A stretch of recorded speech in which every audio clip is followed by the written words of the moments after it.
এত মাছ কতক্ষণ লাগবে কাটতে? এগুলা 2টা বাজবো। কোথায় যাবে এই মাছ? এগুলা যাবো নতুন বাজার মাদ্রাসা। মাদ্রাসার মাছ আপনি কাটেন না? আচ্ছা, দর্শক দেখতে পাচ্ছেন এই বেশিরভাগ মাদ্রাসার মাছ এই দুলাল ভাইয়ের কাছে কাটায় 350 কেজি।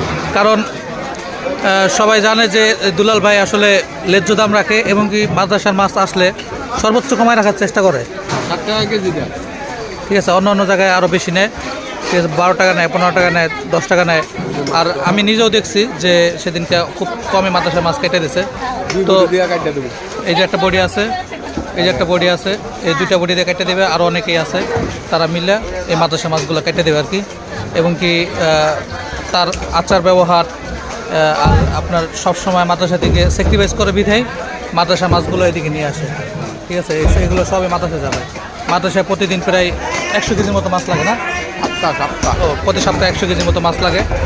তো প্রতি সপ্তাহে এরকম মাছ আসে, হয়তো বা সপ্তাহে কোনো একদিন এরকম মাছ আসে। আরও ক্যান্টিনে মাছ আসে।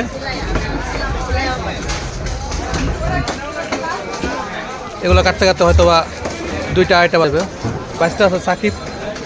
সাকিবও খুব ব্যস্ত, কারণ মাছের আইসগুলো পরিষ্কার করে এই যে আমাদের বাইস্তা সাকিবগুলো হাতগুলো খুবই চালু যে পরিষ্কার করার জন্য। এই যে একটা পরিষ্কার করতেছে আর ধুইতেছে,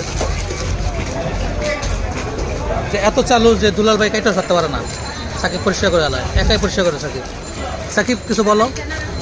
কিছু বলার নেই, অনেক ব্যস্ত। অনেক ব্যস্ত, অনেক। আচ্ছা, সাকিবের এই যে আমি তো বললাম, কিন্তু আপনারা দেখেন যে আসলে কতটা স্পিড সাকিবের হাত। কাপায় কাটতেছে, কিন্তু কাপায় কলম খুবই স্লো আর সাকিব কলম খুবই স্পিড। আমি যে যারা সবসময় মাছ কাটে তারাও কলম সাকিবের সাথে পারছে না। এই দেখেন, এই যে দুলাল ভাই এদিকে একটু তাকান। দুলাল ভাই অনেক ব্যস্ত, তাকানোর সময় নেই দুলাল ভাই, কারণ দুলাল ভাই স্টার্ট করবো। এই যে মাছ কেবল ধরতেছে, ঠিক আছে। ততক্ষণ খুচরা কাস্টমার মাছ কাটছে, এখন মাদ্রাসা মাছ শুরু হবে না ভাই? মাদ্রাসা মাছ মনে হয় 1 ঝুড়ি কাটে দিচ্ছে। 100 কেজি মাছ অলরেডি কেটে দিচ্ছে, আরও মনে হয় হয়তো 2-3 কেজি আছে, ওগুলো এখন কাটবে।